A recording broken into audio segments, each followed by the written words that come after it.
Nerds of the West, and today we are going to give you our thoughts on Dune Imperium Uprising. This is a adaptation, second edition. It is a deck-building worker placement game, and if you're familiar with the Dune Imperium series, you're going to be familiar with this game. We have a Sean. Hey. We have a Lachlan. Hello. We have a Chris. What's going on? My name is Tom. We're going to give you our thoughts so that you can decide if this game might be right for you and your group, and at the end, rank it on our Nerds of the West ranking board. This is how we rank games here, not on an objective 1 to 10 scale, but just, if given the opportunity, what we personally would prefer to play. It lets us take into account how much we enjoy the game, what kind of game it is, if we are going to bring it out compared to other games, table space, playtime, all kinds of things. Sean, can you give us a brief overview of what Dune Imperium Uprising is? A brief overview on this game. All right. Well, to put it quite simply, it is a deck builder worker placement game. So like any good deck builder, you start off with a set deck. Everybody starts off with the same cards. You draw 5, and then you use those cards to play out like this. And they have these symbols on them, which do different things around the board. I'm just trying to give allows you you guys to travel to those spots on the board. Yep. So the spots on the board have different symbols, allow you to go there. So you're essentially figuring out the best cards you want to put them out in which certain orders, which allow you to go to the places on the board with your little agent meeples, and then get the benefits from the spots. All while putting units into a central conflict area to try and win the conflict for that round, which give you various benefits and victory points and other resources and things for where you are, first, second, or third, with the amount of military power you have. And yeah, it's the first to 10 victory points ends the game. And then there are intrigue cards which you can gain throughout the way, which may give you extra victory points at the end of the game. There's the cool worms that you can get, which will give you double rewards if you win conflicts. And yeah, that's the game. It's really invokes... It's a lot. If you want to know what the difference between this and the original Dune Imperium are, we are going to do a separate video on that. Today we are just talking about what we thought of this as people who have played both the original and this. Straight out the gate, I think this is better than base Dune Imperium because they've clearly learnt from their mistakes, made the game more balanced, added more things without, in my opinion, overcomplicating it. But it is not as good as Dune Imperium with expansions. Yeah, but you can play this with the expansions. Exactly, which makes a very interesting point that I'll answer in the other video, though people can give their opinion here, who this is for. Is this for fans of Dune Imperium, or is this a new version of the game that is a better version that if you don't have a copy, you should pick up? Good question, because I mean, this is really Dune Imperium 1.5, not Dune Imperium 2, because it's interchangeable with the first edition, so you can use the expansions and in conjunction. So it changed the board from the base version while adding a few new elements, which is quite good. It's the base version of Dune Imperium is really good, but it's better with the first expansion. The base version of Dune Imperium is a really good. The basis of the game, the work placement deck building, is so good, but the base version is just unbalanced. Yes. Which they fixed with expansions, and they very much fixed here. Yeah. I think that's the clincher, is that if you don't own Dune Imperium, you should probably buy this one because it is the more rounded version. It is more balanced across the board. And that's if you don't want to buy Dune Imperium with the expansion, which would make it probably on par with the starting board for this. No, I think even still, I think if you added the expansions to this, it would just elevate the game way higher than the base with expansions could ever get. This is more complicated than base. Just the addition of spies that let you control additional area and give you additional options, and some of the intrigue cards and the way some of the character abilities work. This game is more complicated, but you're not going to be buying this game if you're not a fan of complicated games. Right? Like, it's not that much more complicated that I go, I'll buy the original. And I think that's the kind of main takeaway. If you don't own the original, get this. Personally, I wouldn't buy this if I already owned the original. But I'm glad Sean owns it, so we can play it either one at either point, because I am such a fan of this game. Yeah. Yeah, Dune Imperium as a whole is a fantastic game. So it's very hard to be like you said. It's like, are you going to buy it? Is it worth the whole dollar value of it? When if you already have the original game, it's going to be a great time. You already know what you're in for, and it still gives you that same sense and feeling. But if you haven't and you're jumping in, great, jump in at this point. Anything to add there, Chris? This was my first time in a while, if at all, playing Dune Imperium. I actually can't remember if I've played it before. So learning it fresh and new, it was fairly intuitive. I picked it up, but that's because I have a board game brain. So certainly, like what Tom said, it's a very complex game. It was mechanically useful, quite interesting, and there were different things you could do. So I may not have a comparison for what the base game without the spies and such would have been like. But it's probably worth touching on the spies because they are what make this more complicated. Spies are tiny little cylinders that look like this that will go into little circular spots next to the other spots. And they mean if you go there, you can either draw an extra card if you are the first person to go there, or you can go there when somebody else is already there, which is such a classic worker placement ability. And I love that they added this. But as you guys pointed out, it does add a second layer of worker placement onto the game. Mm-hmm. I personally loved it. It made everything that a little bit more complicated. All right, I need to play a spy to get to this spot if someone else goes there. But also I have cards that let me go rather than to any spot where I have a spy. So I can set up future turns to go where I have spies and make use of those abilities, which I will add as a second point later on. It feels so thematic for the Dune universe. I think so. But focus on the mechanics first because I have so many thing points to hit. I like the spies. We were talking about it while we were playing, and I think the table was halved into decisive in that. Well, do you want to go the decisive side first, and then you can follow up with something nice? Well, yeah, okay. So why don't you guys like the spies? So I am torn between liking them and not liking them. I think that it's the problem of worker placement where you get locked out of areas because, say, I was the fourth person to start the game because you started at the very start. I'm very limited to where I can go originally. Then you have to build into the spies to be able to place the spies to be able to go somewhere. And by that time, not only are original places taken, but then spy places are taken. And I think that it's the rules as written, the spies don't get cleared away fast enough, whereas they do, like your agents get cleared away. Yeah, it adds a layer of complexity to it, but it doesn't work in the same way that agents do. And I feel like it doesn't clean away fast enough that you can then get into it, because we had the issue of like the two locations you can get worms. Someone's either there or there's already a spy there. Chris has got both his spies on the worker, like this things. And if someone's already gone there, you can't go there. So it's like double locked out in a worker placement mechanic. Yeah. That was my main criticism, was that this is a mechanic that is clearly supposed to alleviate the fact that in the worker placement, you are challenged by other people getting in before you. So it's supposed to be a remedy for that, but it ended up becoming exactly that. And there are cards, like I had plenty of cards that said things such as you can place a spy anywhere you've previously been and it can share with another spy. There are ways that you can get your spies in, but at that point, it's sort of the luck of the marketplace, and you're relying on drawing that card from your deck in the exact round that you need it to happen. So it doesn't really happen often enough to make up for that. Personally, I thought it was fairly well balanced, that if you went down the spy route, you were basically locking yourself out of more combat-based stuff.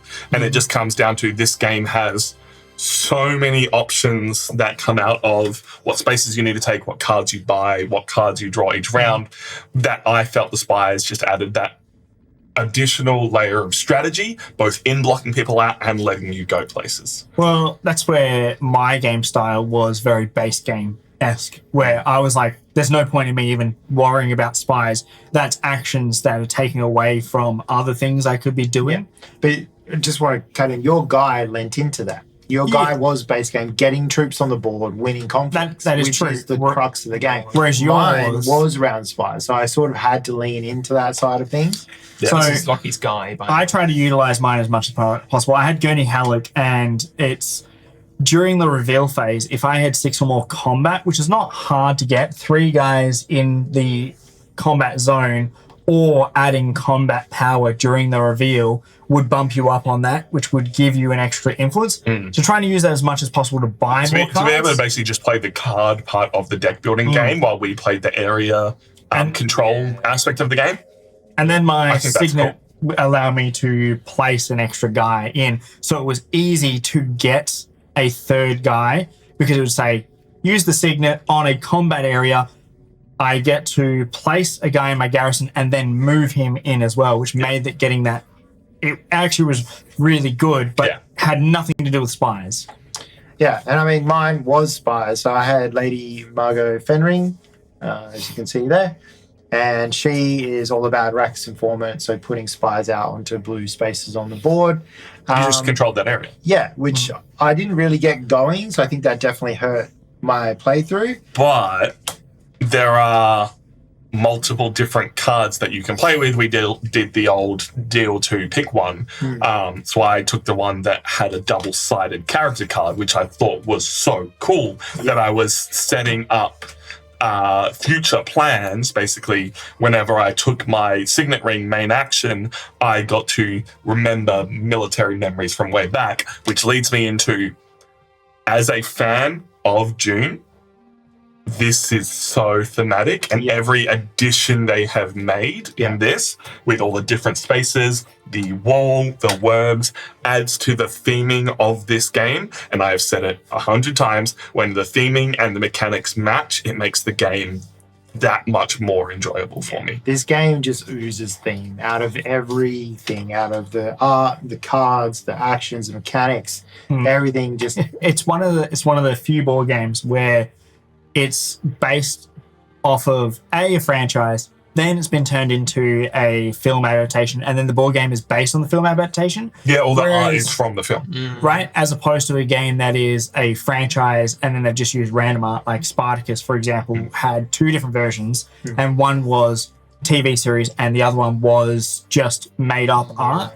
And this hits this note so well because I guess at the moment, right now, Dune is so hot off the press. I'm really curious to see what Reese thinks of this, because our buddy Reese, member of Nerds of the West, loves Dune Imperium, loves that game, doesn't like Dune. oh yeah, So the fact that this version is more thematic, but also a more complicated game, might mean he leans back towards the original, which I think has to lead us into our Nerds of the West ranking list, where we would rank it. Can I just add one thing before we put on the theme? So we were talking about the spies. The other thing that this game adds is the contracts, which if you go to these locations, you fill the contract, you get the benefit and all sorts of stuff. They seemed a bit more hit and miss to me. Which was, they were okay. They're just an extra thing.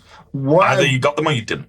Yeah, what I worry about is, as I just saw the chat, adding this game with all the expansions. From what I felt playing the base with the expansions, there's a lot that goes on. Like, there's, I think Mentality adds 1 major thing, Rise of X adds 2 major things. Entire second board and a whole new mechanic. That with the spies, that with the chome, that's like 4 to 5 extra things being added on top of this game. Yeah.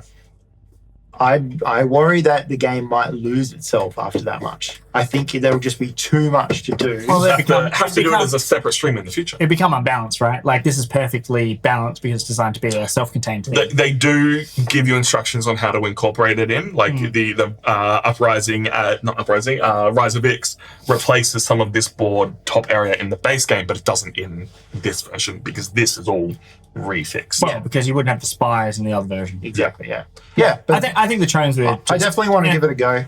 I want to see how, if the theme can hold itself together, hold the board game mechanics together to really, make all of these moving pieces work well. But I guess that'll be found out when we play it with all these. Yeah, if you're keen for that in the future, let us know. Ranking list. Let's do it. So I will say Dune Imperium was our second highest rated game of last year. We've re-ranked this at the end of the year, and everyone gets to vote on all the games they played. We tally it up, we average it out. Dune Imperium isn't currently on this board because we reset most of the board at the end. So the question is, I think we're all going to rate this fairly highly. And I think my answer, we'll see, is still the same as last year when we talked about it, is that Dune Imperium still beats Ark Nova for me. So- I love Ark Nova. I love Ark Nova with the expansion. It just makes the game better. The question is, does it beat Guildmaster and Planet Unknown and Archaeos Society? Because those are our top 3 games currently. Dude. All very different games. This is probably most close to Guildmaster. Not even that, right? Archaeos Society was last year's favorite game. Yeah. Guildmaster was our 2020 favorite game. Ark Nova was our 2021, 22 22, 'cause we didn't do favorite it, yeah. game. And then that's where we're at, right? Yep. Like, so 2020 is Guildmaster. Then 21 was, I feel like, Dune Imperium. Yeah, it was close. Anyway, we didn't do one that yet. But Yeah. I struggle because I think I'd still play base Dune Imperium with expansions over this. But that's not on the board, so I'm putting this at the top. Well, This okay. beats Right at the Guildmaster top. and Archaeos Society for me. Caveat with the right people. You need people who are keen for a 3 to 4 hour game with this, or 2 to 3 hour game with this. Archaeos Society lets you play a quickie game while still having a bit of depth. Love this game. I'll play it at any opportunity I can if we've got 3 hours to play. Right at the Continue. All right, Chris. top. Over. Chris? All right. Well, I've got a different opinion. I've got a really strange opinion. I'm glad I played this game, and I thought it was really well made. I actually think the mechanics in this game are quite unique and they're balanced. There was not a moment where I didn't have anything to do. But there is no way I'm playing this game again because it's the kind of game where it promises like 3 to 4 hours of gameplay, and a game like that really has to like keep you engaged the whole time. And this is one of those games where basically you think about what you're going to do, and then you sit there and wait like 30 to 40 minutes for the turn to go around the table. I went to the bathroom like 4 times. Yeah, like, I don't know how to describe it other than, you know, that feeling when you're playing Commander and someone else is having their turn and you're just sitting and waiting and waiting and That's waiting my- for If your this turn. game doesn't fire, then you are just sitting there. Like, that's a remedy, because I know we're doing stream, right? And I know, like, everyone here is taking their time to think about a turn, and maybe your plans were ruined by somebody else and you have to think on your feet. But, like, if a game can't, like, fix that, then I'm not going to have a good time. I'm just sitting here and waiting. See, I don't mind that. But I understand when people Yeah, do. But that's why I won't want to play this game over other games on this list. So I'm going to put this game probably... Sorry, go yeah. No, ahead. say where you're going to put it, then I'll add what you're going. One last thing. Probably down near Rats of Wistar. It had very similar kind of problems, where the problems arose. Rats of Wistar was very lowly rated by, I think it was us 3 that played at that time, right? Yeah. One of the prevalent problems, of course, was that you were like, your turn got ruined too often, and there was one optimal strategy, and you just waited and waited and waited for other people to take their turns. yeah. So, unfortunately, that's where I'm putting it. Look, I have to agree with Chris about the whole waiting, because knowing Chris and I joked at the very start of the game where we're just going to be participating, and Sean and Tom are going to be the ones actually playing the game because they're over there. But it was surprising that Chris and Sean were at the bottom of the list. And when you're so far behind, it's very, very, very hard to catch up. Like, you have to be guns firing from the very beginning to be in it. And then when you're in it, I was engaged the whole time. But You if have to I know was when fall to pick your behind, battles. Yeah. when you fall behind, it's like you're now locked in for a 3 to 4 hour game and you have no chance of catching up. Pretty much, yeah. So what's interesting is this game goes up to 6 players now. 6 players is 2v2v2 though. It's not all the all. 2v2v2. It's Yeah, 2v2v2. yeah. Okay. Oh, so okay. Thank you. It plays Very, best of 4. very different. I feel like they have definitely structured this game to lean into that Twilight Imperium side of things, where you go, all right, guys, we're going to sit down and we're going to play Dune all day. It's going to be a whole day thing. We're going to be like trying to battle it out. That's kind of the vibe I get from that whole side of things. But anyway, where did you want to put it? Yeah, while it can be a long game, I really enjoyed it, but I was engaged the entire time because I was trying to maintain my lead. I had really strong cards. Everything was kind of working for me. And then in the last 2 rounds, I ran out of gas because I had bought the cards that get you victory points. Like I was at that point where I was now buying victory as opposed to playing to build an engine.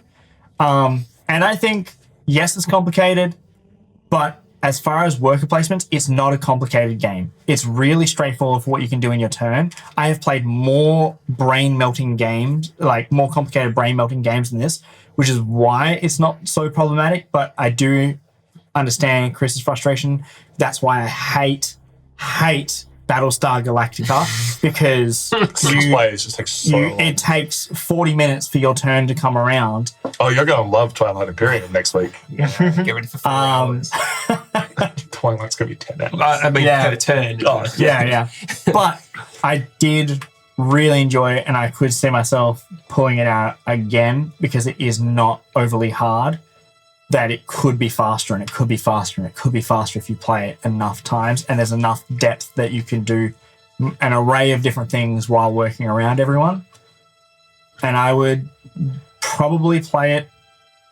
I would definitely play it over Guildmaster. As much as Guildmaster was our favorite game of 2020, and I do love Guildmaster, and I want to play that again, I just think that the balance in this game is there. Like, it's chef's kiss. Everything works really nice. Even if you are having a bad time, there are other avenues that you can explore. It does worker placement. It does deck building. It does combat really well. And the luck of the draw is just your ability to deck build. As for Arcade Society, great game. Love that game. Super quick and easy to pull out and still really enjoyable. All you have to do is 2 actions per turn. That's it. I think it's the time round that kills it for me. But that's not to say that I'm rating it poorly. It's still above our game of 2020 and below Arcade Society, which is the favorite game of last year. Wow. Cool. Sean? Well, to be short and sweet, I think this is definitely better than the base game. The base game isn't on here, but I would play Ark Nova Marine Wars over this because the expansion elevates it. But however, I do think that if I played this with the expansion, it would shoot quite high up. But I'm going to say here, in between Ark Nova. Ark Nova was one I was looking at, and I was like, Ark Nova was so good, but that's also a 4-hour game, and I feel like this has... Oh, fair enough. Yeah, okay. Fair enough. Chris. It'll get re-ranked at the end of the year. So that is our thoughts on Dune Imperium. As I said, I am going to do a separate video where I discuss the differences between the 2 games, so you can hopefully decide it all up what game might be right for you to pick up.